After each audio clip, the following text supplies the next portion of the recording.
Comunicador. Como você disse, indiscutível. Indiscutível. Irrefutável. Impossível discordar. Em que se calhar o nosso jogo ofensivo não era tão fluido como foi nesta primeira parte. Acho que foi 25 minutos do melhor que eu vi o Palmeiras fazer, com dinâmica, com intensidade, a cada 2 minutos fazer um remate, cruzamentos, cantos, dinâmica, intensidade, qualidade, os meus jogadores a desfrutar do jogo, agressivos como sempre fomos, porque esta equipa, a verdade que quando não sai na qualidade, sobra na transpiração. O vento está forte em direção à nossa caravela, está um vento forte e nós temos que ajustar as velas, não é nada de novo, nós já sabíamos quando começasse o campeonato que aqui a meio íamos perder alguns jogadores para as seleções. Sinceramente não estava a contar perder tantos jogadores por vendas, e claro que há aqui algumas situações que fazem o vento ser forte. É evidente que encontramos 2 adversários que neste momento estão com uma dinâmica muito forte, lutam por objetivos para ser campeões, mas eu acho que o Vasco teve um crescimento destes 2 jogos difíceis, de grau de dificuldade elevada, mas olhando para aquilo que foi o crescimento do último jogo para este jogo, penso que o Vasco teve um crescimento a nível do jogo, porque principalmente a nível de coragem. Foi uma equipa que também lidámos com o Palmeiras, que esteve muito forte. Bom, aí os lances da partida, com o show do Estevão, o Palmeiras venceu a primeira em casa. Ô Zé, esse menino aí, ele é diferente. A gente viu os autores dos gols, né? Mas esse menino, ele consegue construir jogadas até... Olha a quantidade de gente, às vezes, na marcação e consegue criar, né, Zé? Individualmente, ele é muito bom, né? Ele é muito bom. Ele é um jogador que você não sabe nunca o que ele vai fazer, né? Porque ele domina a bola com a perna esquerda, ó, e leva pro lado direito e domina com a perna direita, quer ver, ó? Daqui a pouco ele joga pra trás, ó, ele tem o gol. Ele é muito bom jogador mesmo. É natural, agora vem ganhando confiança, né? Ganha confiança para desenvolver o seu futebol. Jogar no time do Palmeiras hoje é mais fácil para quem está subindo, né? E ainda mais quando você tem qualidade, porque o time do Palmeiras, todos os jogadores sabem as funções que precisam ser feitas, né? Ou cumpridas ao longo do jogo e em determinados momentos você tem que se adaptar. Então, esse menino é muito bom jogador mesmo. Eu acho que vai ficar pouco tempo. Eu não sei se já foi fechada a venda dele com o Chelsea e tal.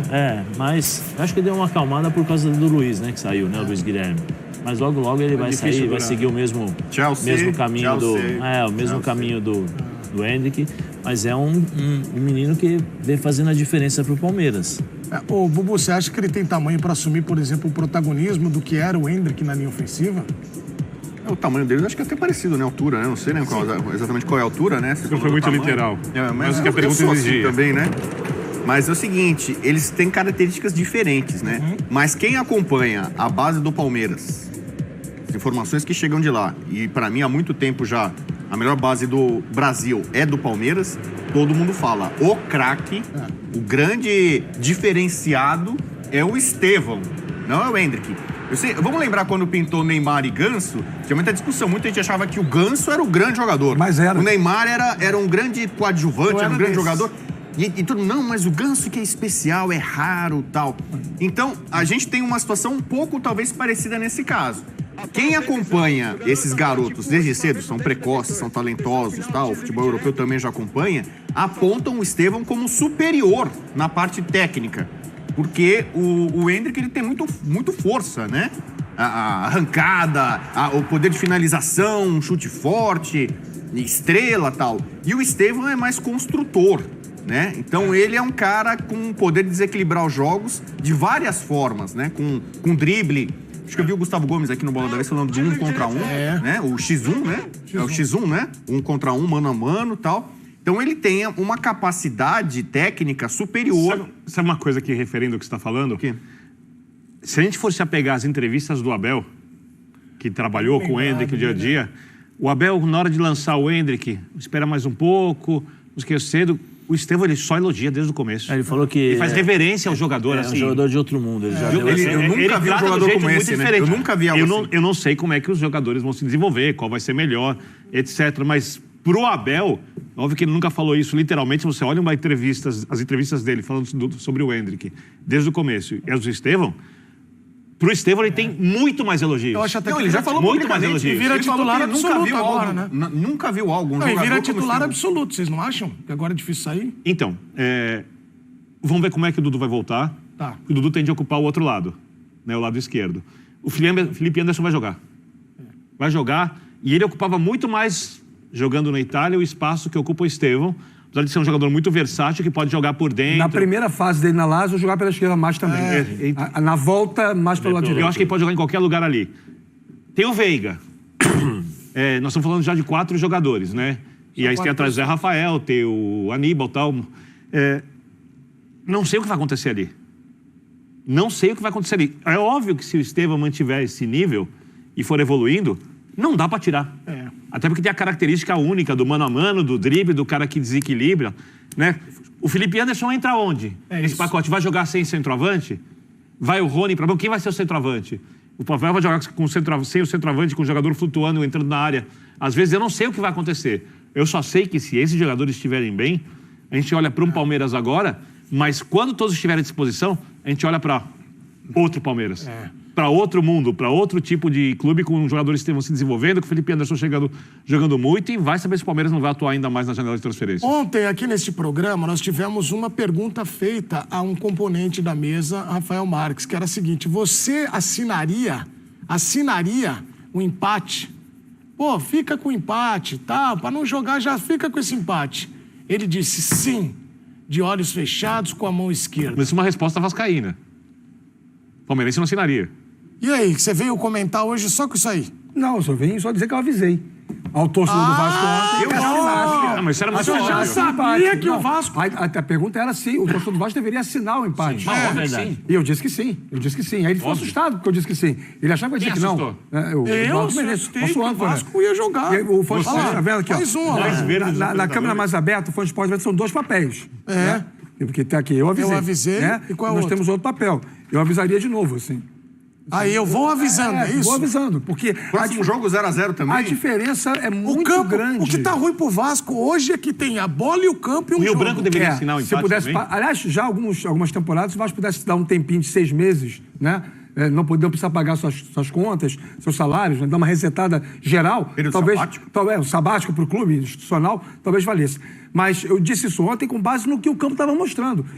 Resguardando as circunstâncias próprias do Palmeiras não estar suficientemente regular, né? E a gente debateu muito isso aqui ontem, mas a diferença entre ele e o Vasco é muito grande. De 0 a 10, a atuação ontem. Do Vasco, 3. Quer ver como você vai ficar mais melhor bravo? que é contra o Flamengo. Aqui, ó, vou mostrar uma coisa pra vocês, vocês vão adorar. Peraí. Ponham na tela aí o parâmetro. primeiro gol do Palmeiras. Olhem a quantidade de vascaínos na área, não é nem fora. Quando sai o primeiro gol do Palmeiras. Rafael, eu Estão quero bem o teu posicionados? comentário. Ó. Olha lá, por favor, me conta. O que você tá achando disso aí, Rafa? Olha lá.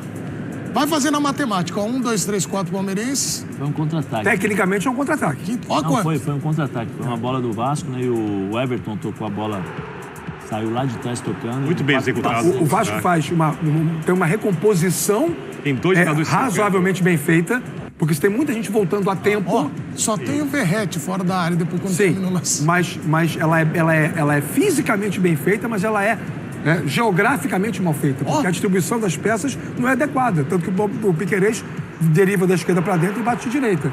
Então você tem aí houve um comprometimento do time em voltar, mas não houve uma inteligência de cada um pegar o seu. Mas, claro, muito talento do menino também. Ó, o mundo gol do olhou a Flamengo bola, foi né? assim, Zé. Lembra do Davi Luiz? Sim. Foi igualzinho também a quantidade de... O Luiz foi um escanteio. Então, mas aí tinha todo mundo dentro da área do Mas Vasco. é diferente escanteio. né? Foi isso aí. Eu acho que o escanteio é muito mais sério, muito mais grave do que isso.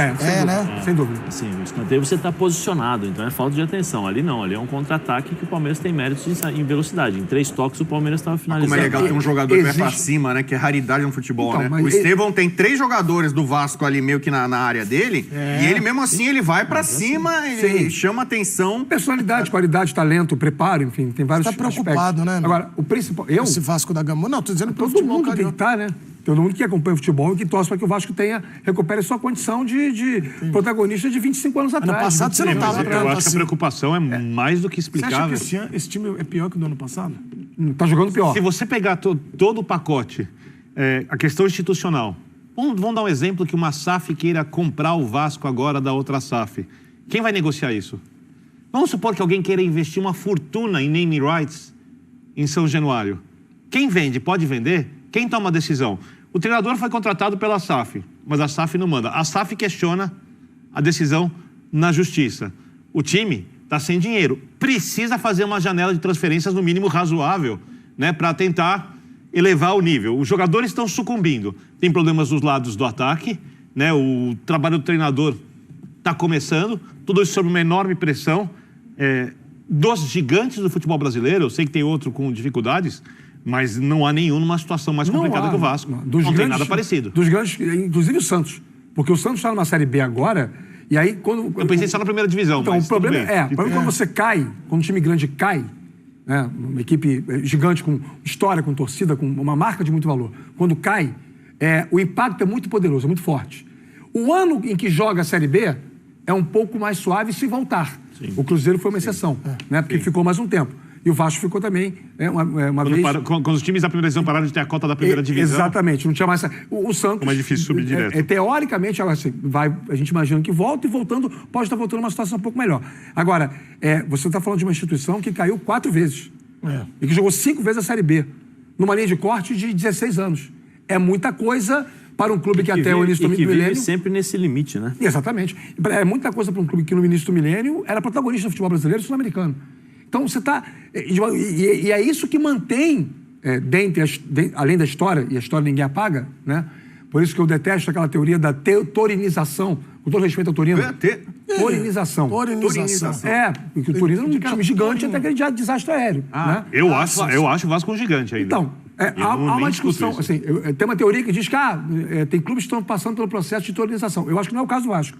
Eu acho que não é o caso de nenhum clube do futebol brasileiro. Até porque aqui no Brasil tem uma coisa chamada campeonato estadual. Isso dá uma retroalimentada... O América do Rio não passou por um processo de torinização? Mas nunca teve tamanho do Torino. Nunca teve tamanho do Torino na Itália, não. Nunca teve tamanho de 40, né? O domínio do Torino é muito localizado numa década. Mas o América é vítima de um outro processo político do futebol brasileiro dos anos 80. É uma outra discussão. Agora, o ponto principal para quem tinha essa condição que o Vasco tinha 23, 24 anos atrás, e tem hoje, o que mantém o Vasco ainda com essa perspectiva de possibilidade de retomada... É o número de torcedores. É a sua torcida... Quinta maior torcida do país, segunda maior do Rio de Janeiro. Não, sim. E está até hoje entre as 5 maiores do país. Sim. Isso aí mostra o tamanho da instituição. Exato. Porque talvez qualquer outra instituição no lugar do Vasco não tivesse sustentado isso esse tempo todo. Sim. É porque é o Vasco. E toda a sua história, toda a sua... Um hipotético 5º rebaixamento do Vasco, eu acho que não vai mudar tanto o cenário. Não vai mudar o cenário, não vai mudar. Não vai deixar de ser o 5º maior torcedor. Você acha que o Vasco vai continuar sendo um time ultra popular, com potencial grande? Sim, e em algum momento eu acho que o Vasco vai voltar a ser protagonista. Esse é que é esse outro ponto que é a discussão. Em que momento? Esse momento não vai existindo. Quando? Ele vai continuar sendo ultra popular, continuar sendo gigante. Mas ele vai se distanciando. Ele vai se distanciando do grande Vasco da história. Isso. O Corinthians ficou em São Paulo 23 anos sem ser campeão. Mas não foi rebaixado. Não foi rebaixado. Até porque o Campeonato Brasileiro, nos moldes de verdade, é de 71 pra cá. Quando tem, antigamente, na época de Robertão, não tinha nem... Taça Brasil é uma Copa do Brasil, tá? O Robertão não tinha descenso, rebaixamento. Foi ter a partir do Brasileiro de verdade, 71. Então o Corinthians ficou 23 anos e ele não se apequenou. Ao contrário, a torcida do Corinthians até cresceu. O Palmeiras ficou 17 anos na fila, sobretudo nos anos 80. Depois teve momentos difíceis, esse século caiu 2 vezes. O problema do Vasco fosse só não ter títulos. Palmeiras caiu 2 vezes. Tem cara que é mais novinho, acho que o Palmeiras hoje é soberano. O Palmeiras caiu 2 vezes pra segunda divisão. Sim. E teve pertinho de cair pra terceira vez em 2014. Vídeos. Isso é outro há 10 anos. Tá, mas renasceu e tá aí. Eu acho que há saída. A saída, renasceu. Mas tá interrompendo o Bubu, tá borrifando. Porque eu tenho que seguir o programa. Que vocês fazem um roteiro aqui. Às vezes eu me sinto num hospício, cada um faz um programa paralelo. Mas que há saída, há. Mas assim, essa frase que há saída, ouve-se, ela é ouvida há muitos anos. E até agora, efetivamente, a saída não apareceu. Vídeos na tela para depois a gente mudar de assunto. E também tem uma imagem aqui que eu quero o comentário de vocês. Vídeos. Fala, galera do F90. Rapaz, eu tenho uma dúvida. O time do Vasco, eles treinam por telepatia? Como é que é feito esse treinamento? Parece que os caras não se conhecem. Eu tô achando que cada um treina da sua casa, no sofá. Aí, ó. Deve ser por telefone. Daí fala, toquei a bola. Tô andando aqui, tô correndo. Porque os caras, parece que não se conhecem, cara. Como é que pode isso? O time de Vasco tá perdido. Tá horrível. Vou botar 20 pessoas lá naquela área lá. Nem entrando em frente à bola os caras estão entrando. Aí. Tá difícil esse Vasco aí, hein? Tá difícil, ó. A estrutura do Vasco é Série B, infelizmente, de novo. E, galera, um abraço pra vocês. E aí, o Gerson conseguiu já o orelhão de ainda volta. não. Manda um abraço pro Gerson, pro Paê e pro MC Fanfarrão aí. Não. Essa galera aí que tá no orelhão Sou aí. fã de todos. Rapaz, acabou-se as fichas. Um abraço. Pela informação, o Gerson tá correndo atrás da caminhonete que levou o orelhão até hoje. Pedimos ao governo do Rio de Janeiro que coloque o orelhão o mais rápido possível no Pode botar na local. sua casa um Sou orelhão? fã do trio. Pode. Quero... Pode, se eu quiser comprar um orelhão, colocar no meu apartamento, por exemplo. Pode, Só né? uma coisa, Bubu, deve, mas antes pode. da gente ir pro break, põe só a imagem do Álvaro Pacheco, porque se não colocar essa imagem, o Sandro vai estourar meu telefone aqui. Não para de falar. O Sandro aqui tá falando. Pô, ontem o Abel Ferreira ofereceu um vinho pro Álvaro Pacheco antes da. Olha lá. Vinho do Porto? Birner, só o Birner quer falar dessa cena não. pra gente ir pro break. O que você achou? Porque a torcida do Vasco ficou maluca. Pô, não tinha percebido. Ó, Isso é no pré-jogo ou no pós-jogo? pós-jogo. E principalmente. Então, eu acho que é uma gentileza. Sim, percebendo que sente a torcida, podia ter feito sem ninguém saber. Evitável. Eu não sei, eu tô com o Zé. Eu acho que não dá nada, na verdade. Acho que não tem problema. Ela não é condenável, ela é evitável. É da série pra quê? Né? Se a gente fizesse esse exercício, todos nós, né? Obrigado, Will. Na vida, no dia a dia, se a gente fizesse isso antes de fazer qualquer coisa, pensar pra quê? Talvez a gente teria evitado muitas besteiras que a gente fez ao longo da vida, né? Sim. Então, assim, eu acho que não é condenável, mas é evitável. O Álvaro Pacheco, que é um cara muito simpático, inclusive, né? É um cara que chegou sorridente, animado, no papel dele. Está muito feliz pela oportunidade de estar no futebol brasileiro, no Vasco. Claramente, ele estudou muito o Vasco, pelo Wikipedia. Ele não estudou o Vasco pelo olhar do torcedor. Vou ter que ir pro Ele intervalo. não teve essa percepção, ele não conversou com pessoas para entender o que é juízo de valor para um vascaíno sofrido de tanto tempo e o que não é. Não, tem que ir pro Vascaíno intervalo. não é irmão do palmeirense? Ah, mas A isso torcida aí... do Palmeiras do Vasco... Intervalo. Fica Qual é o junto, motivo? né? Qual é o título mais marcante da história do Vasco? Vamos pro intervalo enquanto eles discutem Sul-Americano aqui. de 48. Não, no intervalo aí. Libertadores, E aqui eles estão...